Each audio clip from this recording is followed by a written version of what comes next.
नमस्कार। पत्राचार द्वारा संस्कृतम परिचय पाठ्यक्रम के अंतर्गत द्वितीय पाठ में आपका हार्दिक स्वागत है। पहले पाठ में आप विशेष एवं विशेषण के नियमों को जान चुके हैं। अब थोड़ा सा हम विशेष और विशेषण के नियमों को गहराई से जानेंगे और अभ्यास करेंगे। यहाँ पर देखें, एक शब्द है बालकः, और बालक के चारों दिशाओं में कुछ शब्द लिखे हुए हैं, जैसे चतुरः बालकः, उत्तमः बालकः, सुंदरः बालकः, चंचलः बालकः, कृशः बालकः, एकः बालकः, सः बालकः। इतने सारे जो शब्द देख रहे हैं, ये सारे शब्द विशेषण शब्द हैं। ये सारे शब्द बालक की विशेषता को बता रहे हैं। विशेषण के बारे में आप पहले पढ़ चुके हैं। जो पद संज्ञा के विशेषता को या उनके विशेष गुणों को बताए, उसे हम विशेषण पद कहते हैं। विशेष्य के बारे में आप जान चुके हैं। जिसमें विशेष गुण हो या जो विशेषताएं जिसमें हो, वह विशेष पद है। यहाँ पे चतुरः बालकः में चतुरः जो है विशेषण है और बालकः जो है विशेष्य है। इसमें देखेंगे चतुरः, उत्तमः, सुंदरः, चंचलः, कृशः, ये सारे शब्द गुणवाचक शब्द हैं, गुणों को बता रहा है। लेकिन यहाँ पे सह शब्द है, वह सर्वनाम को बता रहा है, और एकः शब्द जो है वो संख्या को बता रहा है। तो हमें यहाँ ज्ञात होता है कि गुणों के साथ साथ सर्वनाम और संख्या भी विशेषण होते हैं। आइए अब हम विशेष और विशेषण के बीच में जो संबंध है, पहला संबंध लिंग संबंध, दूसरा संबंध वचन संबंध और तीसरा संबंध विभक्ति संबंध, इसको हम गहराई से जानें। सबसे पहले हम लिंग संबंध के बारे में जानते हैं।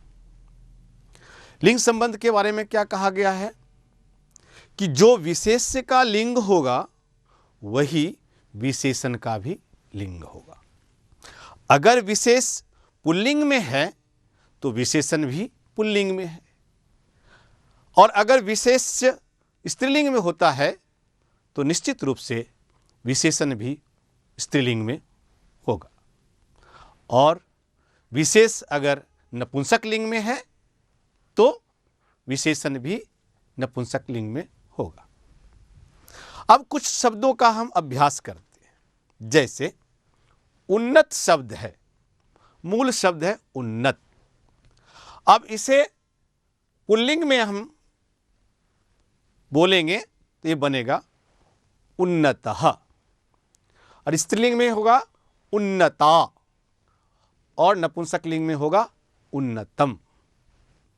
जैसे उन्नतः बालकः, उन्नता बालिका, उन्नतम भवनम। इसी तरह प्राचीन शब्द है। प्राचीन शब्द को अब हम पुल्लिंग में देखते हैं। यहाँ होता है प्राचीनः, स्त्रीलिंग में होता है प्राचीना, और नपुंसक लिंग में होता है प्राचीनम। अब इसे वाक्य संदर्भ में देखेंगे तो क्या होगा? प्राचीनः ग्रामः अस्ति, प्राचीना पाठशाला अस्ति, प्राचीनम मंदिरम अस्ति। इस तरह से हम यहाँ पर देखें लिंग संबंध को। अब कुछ शब्दों का हम अभ्यास करेंगे। जैसे सरस शब्द है, इसका हम तीनों लिंग में अभ्यास करते हैं। पहले विशेषण पदों का अभ्यास करेंगे, उसके बाद हम विशेष्य के साथ इसका अभ्यास करेंगे। जैसे सरसः सरसा सरसम, उन्नतः उन्नता उन्नतम, मधुरः मधुरा मधुरम, दुष्टः दुष्टा दुष्टम, प्राचीनः प्राचीना प्राचीनम, मृदुलः मृदुला मृदुलम, मधुरः मधुरा मधुरम।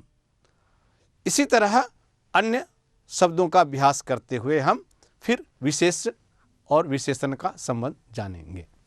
अब हम वचन से संबंधित विशेष्य और विशेषण के संबंधों को जानेंगे। पूर्व विदित है हमें, जो विशेष्य का वचन होगा वही विशेषण का भी वचन होगा। कहने का तात्पर्य यह है कि अगर विशेष्य एक वचन में है तो निश्चित रूप से विशेषण भी एक वचन में होगा।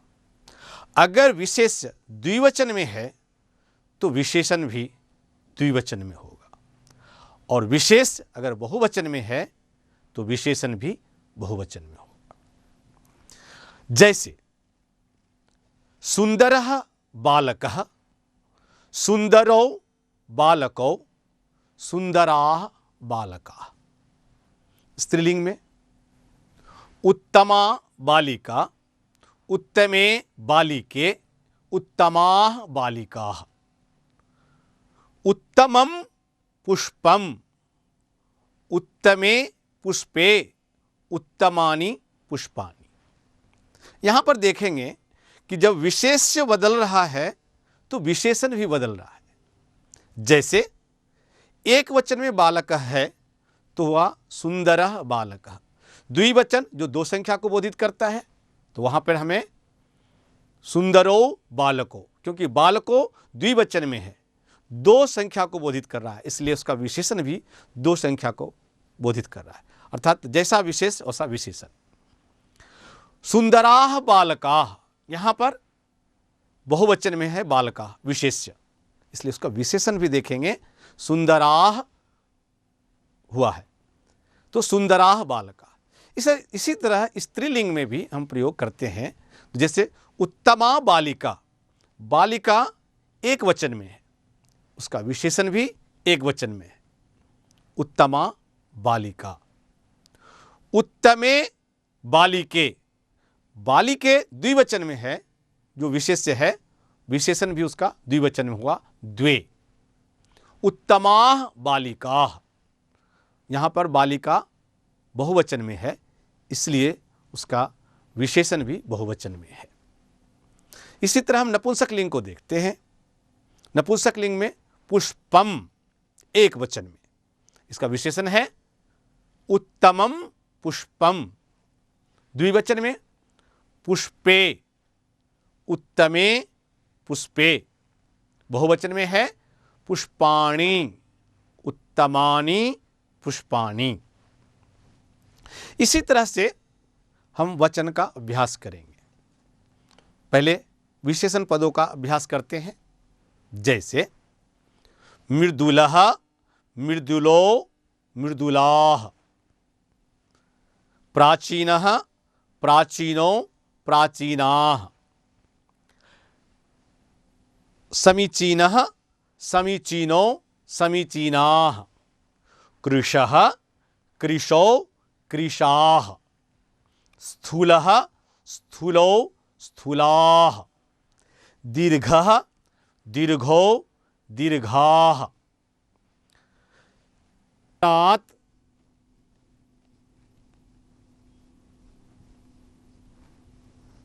बालकात्,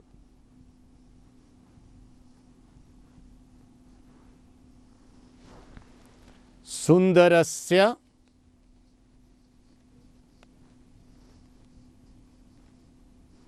बालकस्य,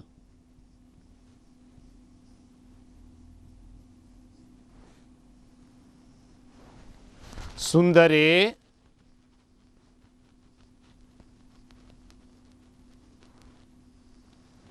बालके।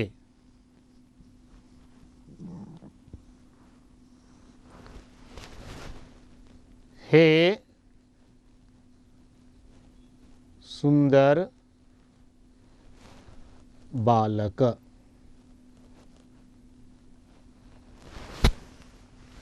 ये हमारा प्रथमा विभक्ति है, ये द्वितीय विभक्ति, ये तृतीय विभक्ति, चतुर्थी विभक्ति, पंचमी विभक्ति, षष्ठी विभक्ति, सप्तमी विभक्ति और ये संबोधन।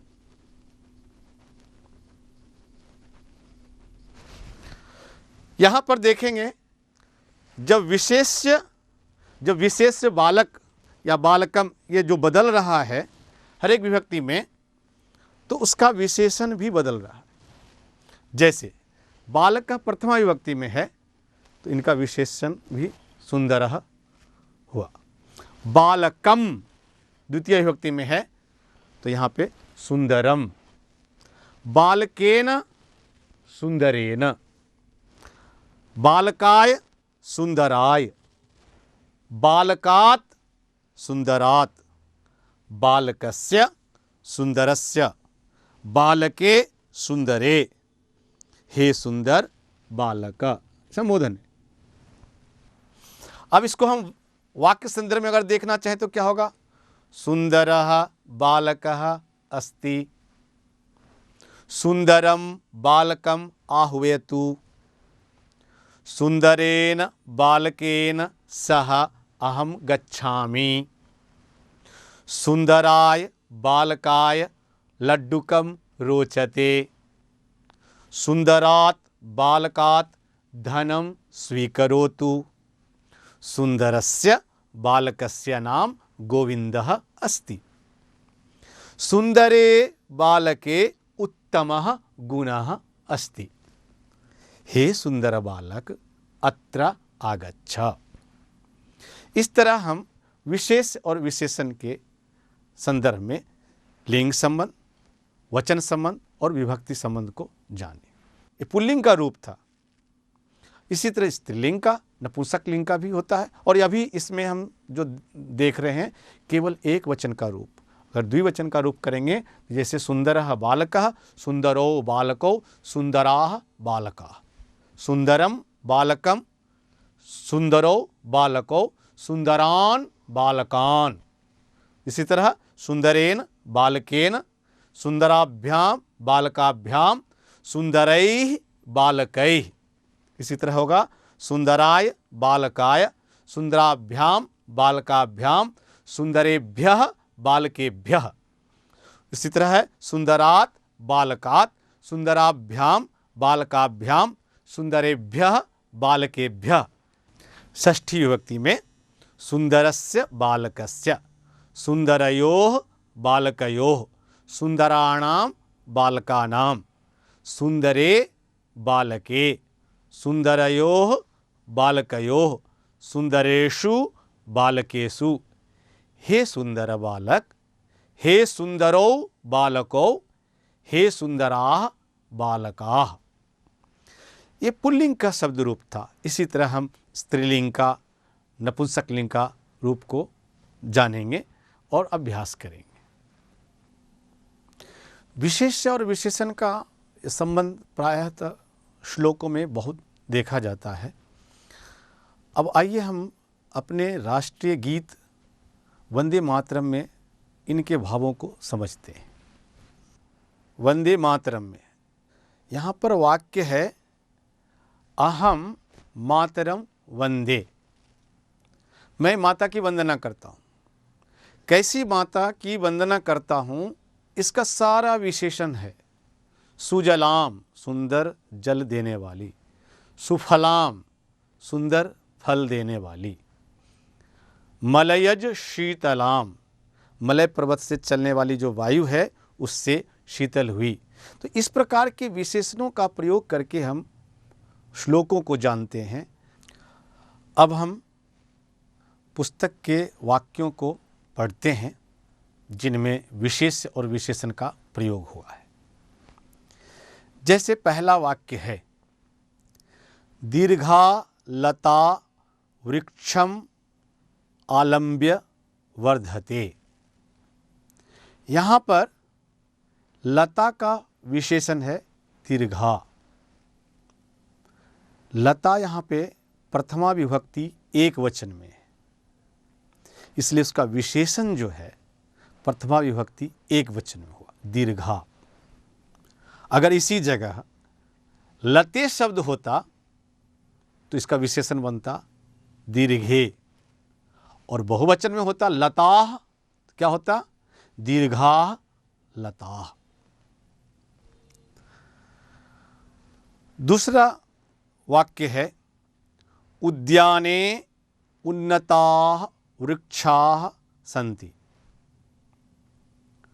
उन्नताः वृक्षाः, वृक्षा यहाँ पुल्लिंग के बहुवचन का और प्रथमा विभक्ति का रूप है, इसलिए इसका विशेषण जो हुआ है पुल्लिंग प्रथमा विभक्ति बहुवचन का रूप, उन्नताः वृक्षाः। अगर यहाँ पे वृक्षो होता तो हमें क्या करना होता? उन्नत जो विशेष्य पद है उसमें भी परिवर्तन करना होता। क्या करना होता? उन्नतो वृक्षो। तीसरा है, विनयशीलाम बालिकाम सर्वे इच्छन्ति। यहाँ पर विनयशीलाम जो है द्वितीया विभक्ति का एक वचन का रूप है। क्यों? क्योंकि इसका जो विशेष्य पद बालिकाम है वह द्वितीया विभक्ति के एक वचन में, इसलिए यहाँ पर विनयशीलाम बालिकाम सर्वे इच्छन्ति ऐसा प्रयोग हुआ है। दुष्टम जनम आरक्षकः ताड़यति। आरक्षकः ताड़यति, जन्म ताड़यति कहने का अर्थ हुआ एक व्यक्ति को मार रहा है। किसी व्यक्ति को आरक्षक नहीं मारेगा, लेकिन उसमें एक विशेषण लगा हुआ है दुष्ट। दुष्टम जन्म ताड़यति, यहाँ पे भी वही संबंध है। जो जन्म है पुल्लिंग शब्द के द्वितीय विभक्ति के एक वचन का रूप है, इसलिए इसका विशेषण भी हुआ दुष्टम, पुल्लिंग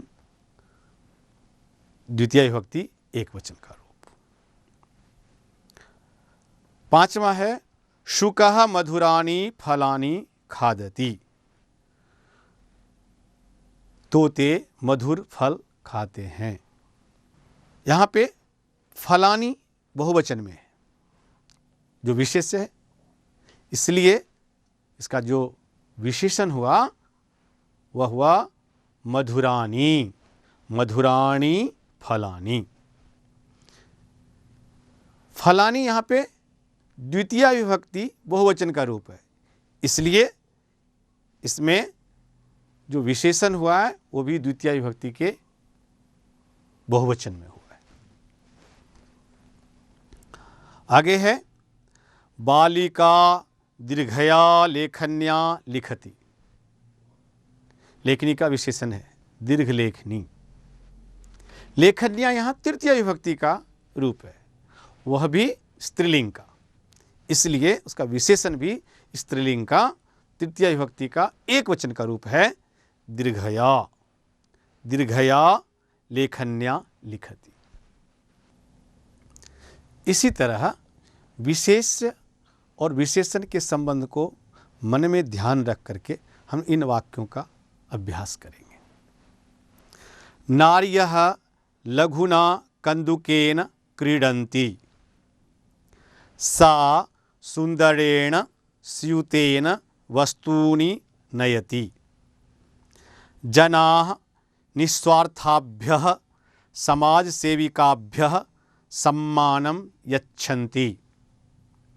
अध्यापकाः उत्तीर्णेभ्यः छात्रेभ्यः प्रशस्तिपत्रं यच्छन्ति।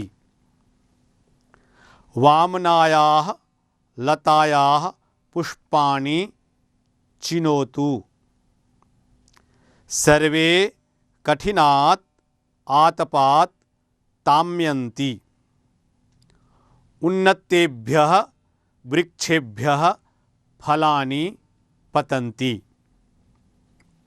सकलस्य प्रपञ्चस्य सृष्टिकर्ता परमात्मा। नीलायाः शाटिकायाः मूल्यं किम्? धीराणां सैनिकानां नामानि फलके सन्ति। विशालायां नगर्यां जनानां यानानां च सम्मर्दः भवति। प्राचीने ग्रन्थे विमानवर्णनम् अस्ति। सर्वेषु स्थलेषु देवः अस्ति। दुष्टाः सर्वासु नदीषु प्रदूषितं जलं त्यजन्ति। सुदूरेषु ग्रामेषु पर्यावरणं स्वच्छम् अस्ति।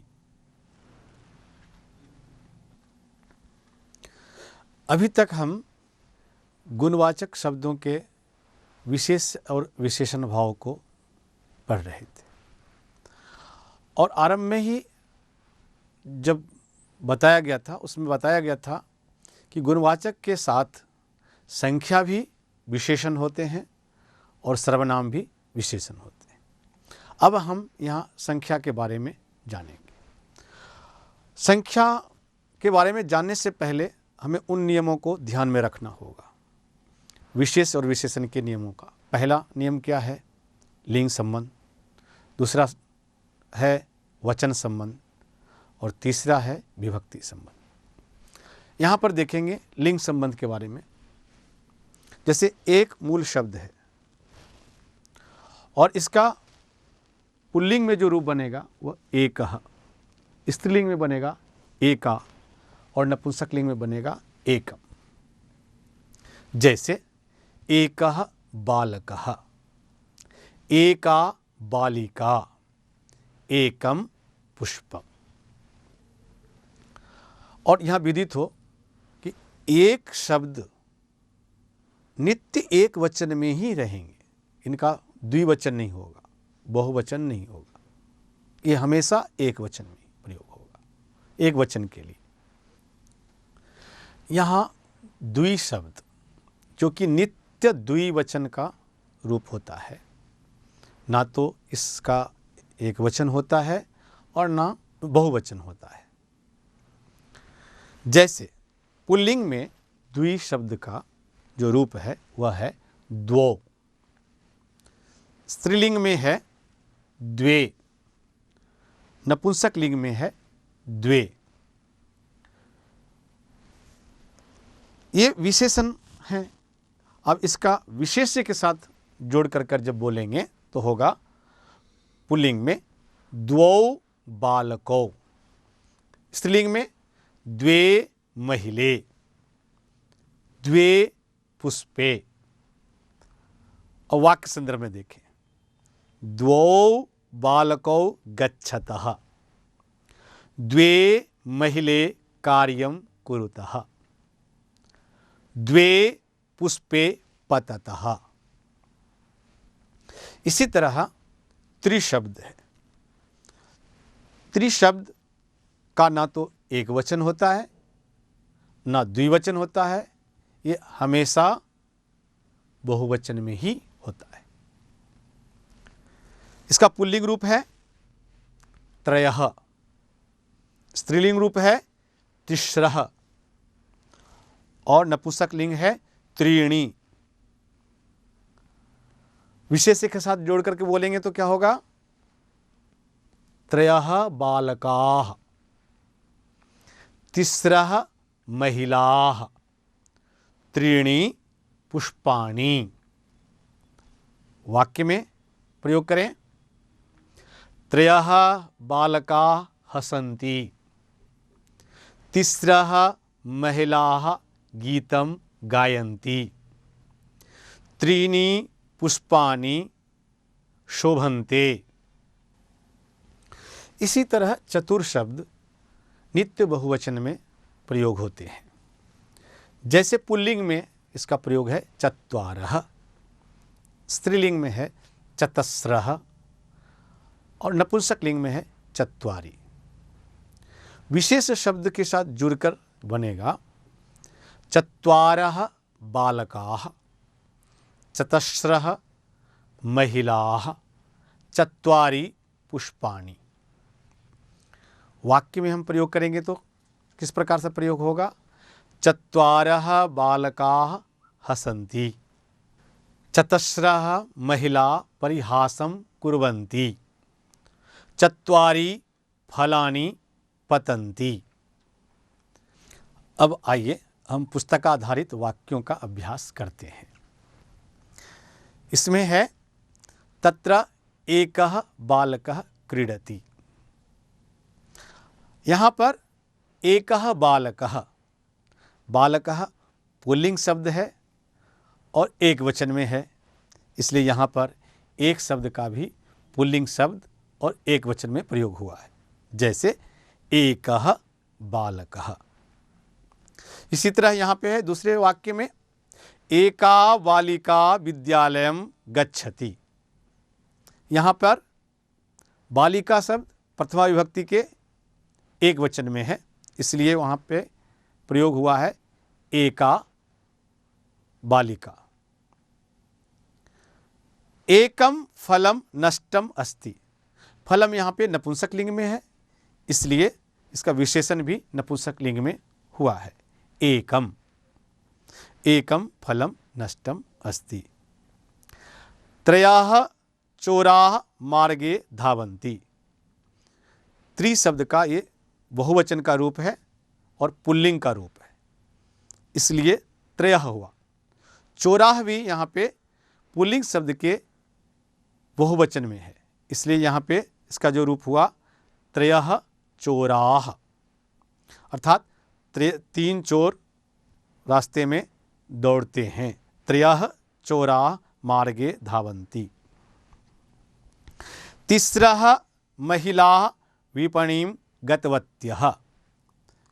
यहाँ पर महिला बहुवचन में है और स्त्रीलिंग में है, और त्रि शब्द यहाँ पे नित्य बहुवचन होता है और स्त्रीलिंग में जो रूप बनता है वो होता है तिस्रः। तिस्रः महिलाः विपणीं गतवत्यः। सभाभवने त्रीणि चित्राणि सन्ति। यहाँ पे चित्राणि नपुंसक लिंग के बहुवचन में है और त्रि शब्द हमेशा बहुवचन में होता है, इसलिए यहाँ पे नपुंसक लिंग के जो रूप बनते हैं वो बनता है त्रीणि, इसलिए यहाँ पर हुआ रूप त्रीणि चित्राणि। विद्यालये चत्वारः अध्यापकाः पाठयन्ति। यहाँ पर अध्यापक पुल्लिंग के बहुवचन में है, इसलिए यहाँ पे चतुर शब्द का पुल्लिंग बहुवचन होता ही है चत्वारः, इसलिए इसका प्रयोग हुआ है चत्वारः अध्यापकाः। अद्य चतस्रः विद्यार्थिन्यः कक्षां न आगताः। इसी तरह प्रयोग हम इसमें देख रहे हैं। चत्वारि फलानि वृक्षात् पतितानि। द्वौ बालकौ भाषणं कृतवन्तौ। द्वे बालिके गीतं गीतवत्यौ। मह्यं द्वे पत्रे आगते। इन जो ये सारे वाक्य हम देख रहे हैं उसमें से आपका स्थूलाक्षर में कुछ लिखा हुआ है, देखेंगे। जैसे एकः, एकम, त्रयः, तिस्रः, त्रीणि, चत्वारः, चतस्रः, चत्वारि, द्वौ, द्वे। ये शब्द भी विशेषण है, अर्थात इनके रूप विशेष्य के लिंग, विभक्ति और वचन के अनुसार ही होते हैं।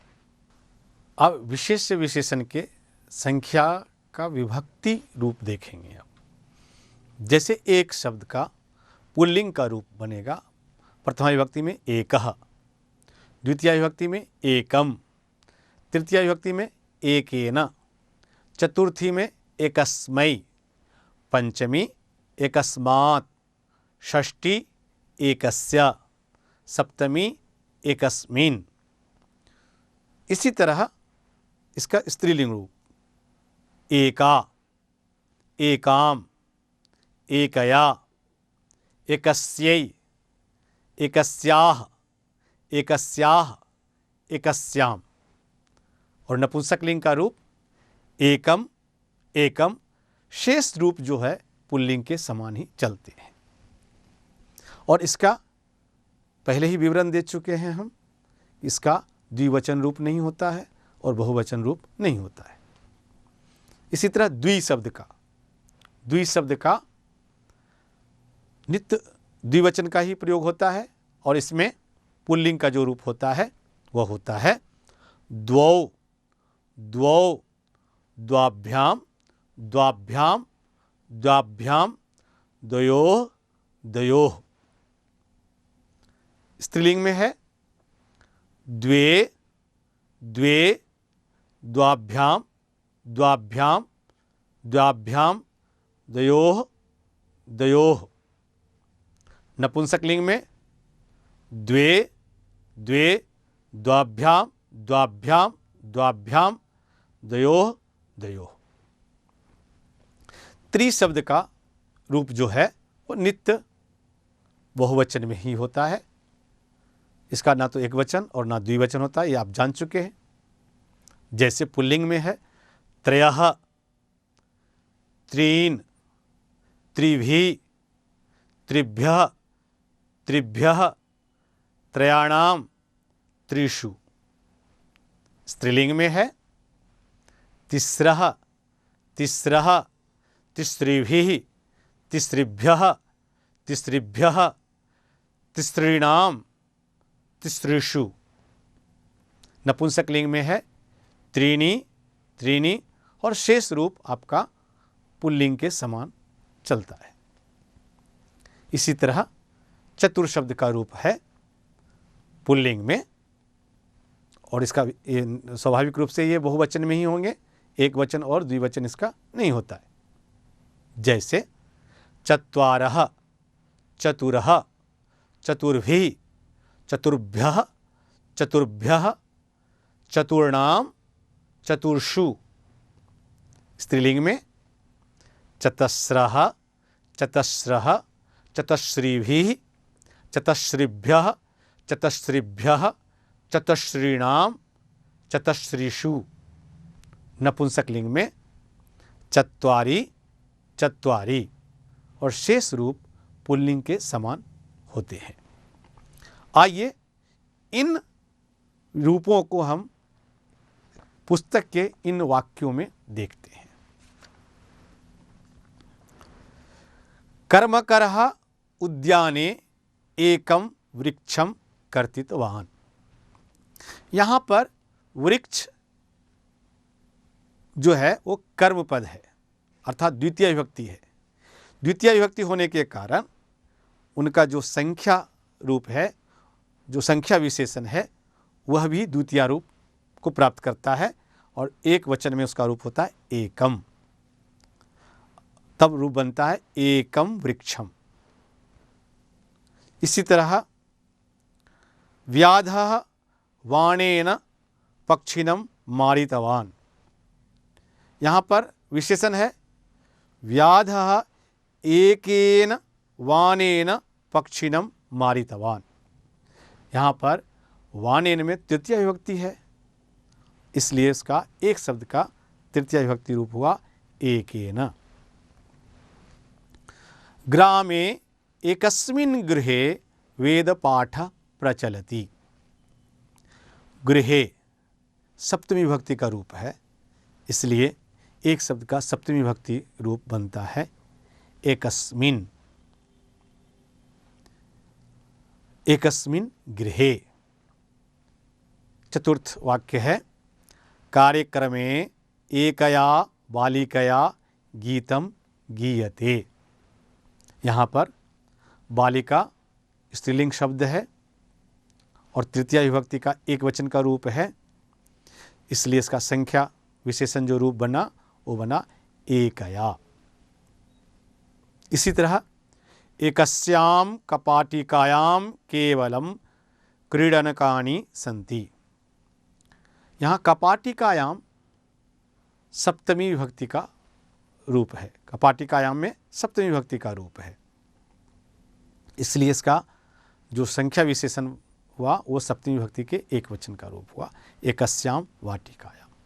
इसी तरह हम अन्य विभक्तियों को मन में रखते हुए इन वाक्यों को पढ़ेंगे।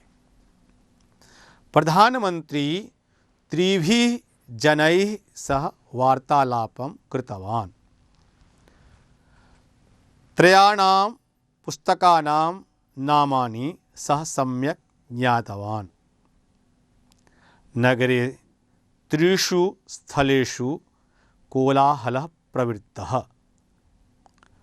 कंडोले चत्वारि फलानि उत्तमानि सन्ति। यहाँ पर देखेंगे विशेषण के रूप में फलानी का गुणवाचक भी आया है उत्तमानी, और संख्या भी आया है चत्वारि।